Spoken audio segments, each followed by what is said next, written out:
Cyclonic storm ताउते से जुड़े ताज़ा अपडेट के इस बुलेटिन में आपका स्वागत। मैं हूं देवेंद्र त्रिपाठी और आप देख रहे हैं मौसम तक चैनल। आप देख सकते हैं सैटेलाइट तस्वीरों में इस समय साइक्लोनिक स्टॉर्म पणजी यानी गोवा की राजधानी है और गोवा का जो रीजन है उसको पार कर चुका है, गोवा से आगे निकल गया है। मुंबई से इसकी दूरी अब दक्षिण और दक्षिण पश्चिम में महज 300 किलोमीटर से भी कम रह गई है, जबकि 500 किलोमीटर से कम दूरी रह गई है 500 किलोमीटर के आसपास वेरावल गुजरात के, और गुजरात की तरफ ये सिस्टम बढ़ रहा है। इस समय वेरी सीवियर साइक्लोनिक स्टॉर्म की कैटेगरी में है और कल रात में यानी 17 मई की रात में जिस समय ये लैंडफॉल के करीब होगा यानी हिट करने की स्थिति में होगा गुजरात के तटों पर, उस दौरान भी इसकी जो इंटेंसिटी रहेगी वो वेरी सीवियर साइक्लोनिक स्टॉर्म की रहने की संभावना है।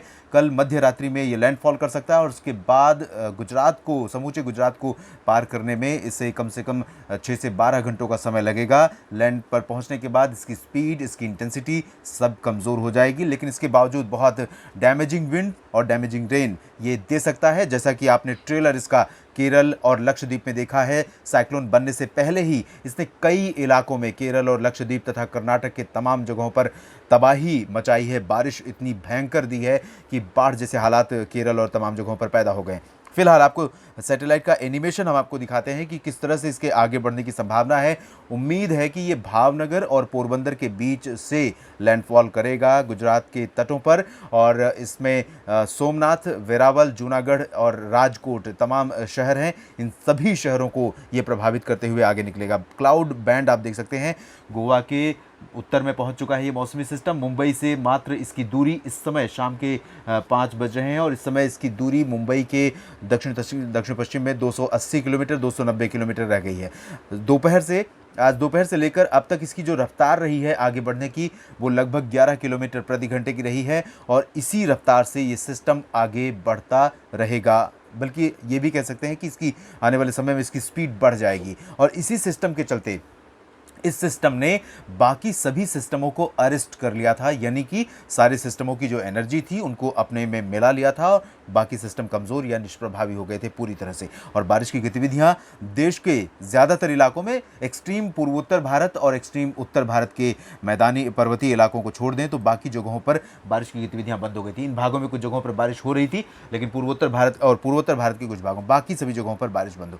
लेकिन जब अब ये सिस्टम आगे बढ़ा है, इंटेंसीफाई हो चुका है और अपनी फुल पोटेंशियल में ये अपना जो प्रकोप है, अपना प्रभाव है वो दिखा रहा है। और इस सिस्टम के आसपास इर्द गिर्द में हवाओं की रफ्तार 150 से 160 किलोमीटर प्रति घंटा है और इसी इंटेंसिटी को वेरी सीवियर साइक्लोनिक स्टॉर्म यानी बहुत भीषण चक्रवाती तूफान कहा जाता है। और जैसा कि मैंने बताया, जब ये लैंडफॉल करेगा उस समय भी इसी कैटेगरी में रहेगा, तो आप अंदाज़ा लगा सकते हैं कि 150 से 160 किलोमीटर प्रति घंटे की रफ्तार से हवाएं गुजरात के तटों पर कितना ज़्यादा नुकसान पहुंचा सकती हैं, इससे आप अंदाज़ा लगा सकते हैं। ये जो रीजन होगा ये पूरा भावनगर और पोरबंदर का रीजन होगा, इसके बीच से लैंडफॉल करने की संभावना। लैंडफॉल करने के बाद ये रिकर्व करेगा और तुरंत ही लैंडफॉल करने के बाद ही ये लगातार कमज़ोर होने लगेगा। लेकिन इसके बावजूद जब तक ये डिप्रेशन बनेगा या लो प्रेशर सिस्टम बनेगा तब तक कच्छ को पार कर जाएगा। और इससे पहले गुजरात के तमाम सौराष्ट्र के क्षेत्रों में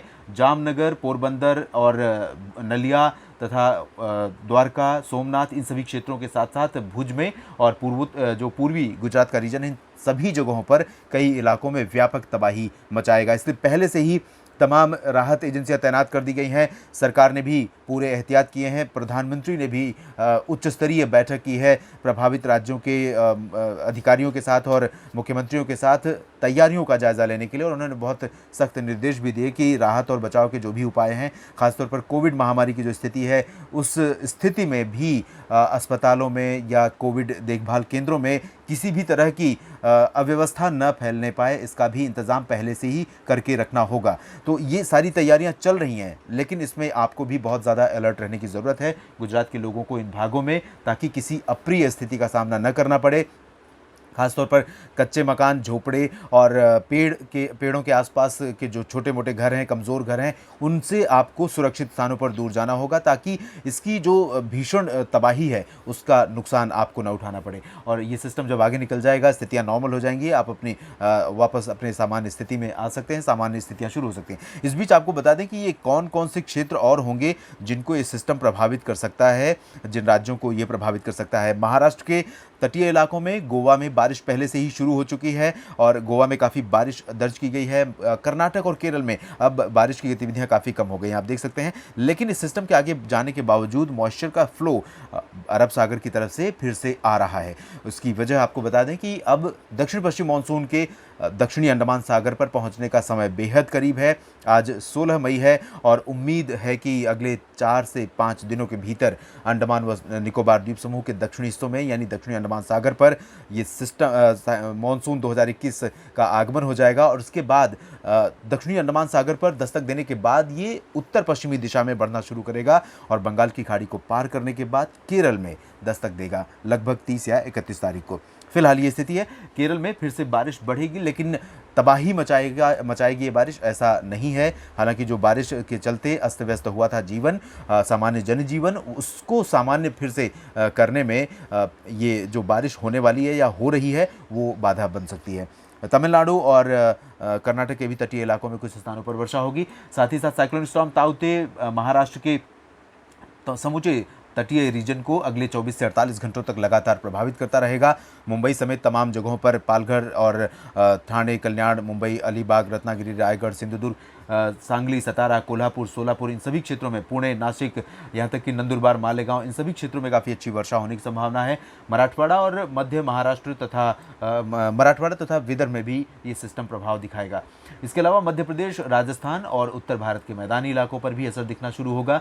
राष्ट्रीय राजधानी दिल्ली पर भी कुछ बादल अभी तो नहीं है। आज बहुत गर्मी रही, मौसम साफ रहा पूरी तरह से और मॉइस्चर नहीं था हवाओं में, इस वजह से आसमान साफ था। तेज़ धूप का प्रभाव देखने को मिला, तापमान बढ़ा है और कल यहाँ पर हम बादलों की अपेक्षा कर सकते हैं 17 मई को।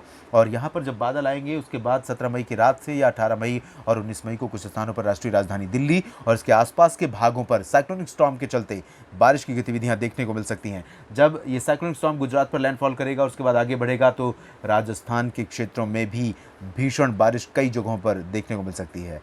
साइक्लोन ताउते से जुड़े ताज़ा अपडेट के इस बुलेटिन में अभी इतना ही। आप बने रहिएगा इस चैनल के साथ। मौसम की हर हलचल पर रहेगी मेरी नज़र और कोशिश आपको लगातार सतर्क करने की। धन्यवाद।